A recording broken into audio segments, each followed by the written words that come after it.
কোনো ব্যক্তি যদি সকাল সন্ধ্যায় অর্থাৎ ফজরের পরে এবং মাগরিবের পরে তাসবিহটা পাঠ করে 100 বার, কতবার?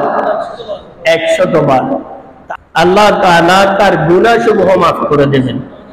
যদি গুনাহ সমুদ্রের ফেনা সম পরিমাণ। বুখারী শরীফের 6682 নম্বর হাদিস, বুখারী শরীফের 6682 নম্বর হাদিস। কোন কিতাব বললাম? সবাই বলেন কোন কিতাব? বুখারী শরীফ, হাদিস নাম্বার 6682 নম্বর। রাবীর নাম হলো হযরত আবু হুরায়রা রাদিয়াল্লাহু তাআলা আনহু। হযরত আবু হুরায়রা রাদিয়াল্লাহু তাআলা আনহু বলেন যে রাসূলুল্লাহ সাল্লাল্লাহু আলাইহি ওয়াসাল্লাম বলেছেন, কালিমাতানি খফীফাতানি আলাল লিসান, দুটি এমন কালেমা রয়েছে যা জবানে উচ্চারণ করাটা খুবই হালকা, আর সাকিলাতানি ফিল মিজান, কিন্তু মিজানের পাল্লায় খুবই ভারী, মিজানের পাল্লায় খুবই ভারী। হাবিবাতানি ইলার রহমান, আর রহমানের কাছে খুবই প্রিয়। সুবহানাল্লাহ। কালিমা দুটি কি?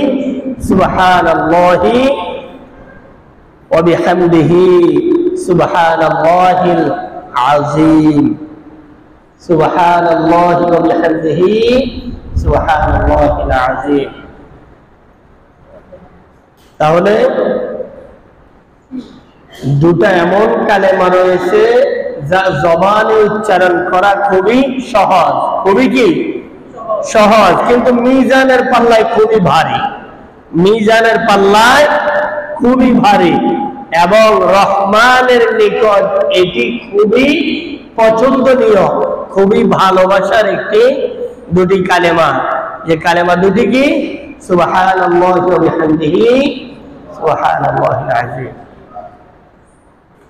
তাহলে যে কালেমা দুটি রহমানের প্রিয়, এই কালেমা দুটি কি আমাদের তাসবিহ হিসেবে পাঠ করা উচিত না? এখন করবেন হুজুর আমরা নগদ লাভে বিশ্বাসী নাকি? এটা গুরুত্ব বুঝলাম যে রাসূল বলছে এটা সহজ এবং মিজানের পাল্লায়ও ভারী, আল্লাহর কাছেও এটি খুব প্রিয়, কিন্তু আল্লাহর কাছে যে প্রিয়, আল্লাহর এই প্রিয় দুটি কালেমা তাসবিহ হিসেবে আমরা পাঠ করলে আমাদেরকে আল্লাহ তাআলা কি দিবেন? কথা বলেন, আমাদেরকে আল্লাহ তাআলা কি দিবেন? বলেন আলহামদুলিল্লাহ। আল্লাহর রাসূল সাল্লাল্লাহু আলাইহি ওয়াসাল্লাম বলেন, মান ক্বালা সুবহানাল্লাহ ওয়া বিহামদিহি ফি ইয়াউমিন মিআতা মাররা, যে ব্যক্তি সুবহানাল্লাহি ওয়া বিহামদিহি প্রতিদিন 100 বার, কতবার? 100 বার করে পাঠ করে, তো হুত্তাত খতায়াহু, আল্লাহ তাআলা তার গুনাহসমূহ মাফ করে দিবেন। সুবহানাল্লাহ। আল্লাহ তাআলা তার গুনাহসমূহ মাফ করে দেবেন। ওয়ালাউ কানাত মিসলা জাবাদিল বাহরি, যদি তার গুনাহ সমুদ্রের ফেনা সম পরিমাণ হয়।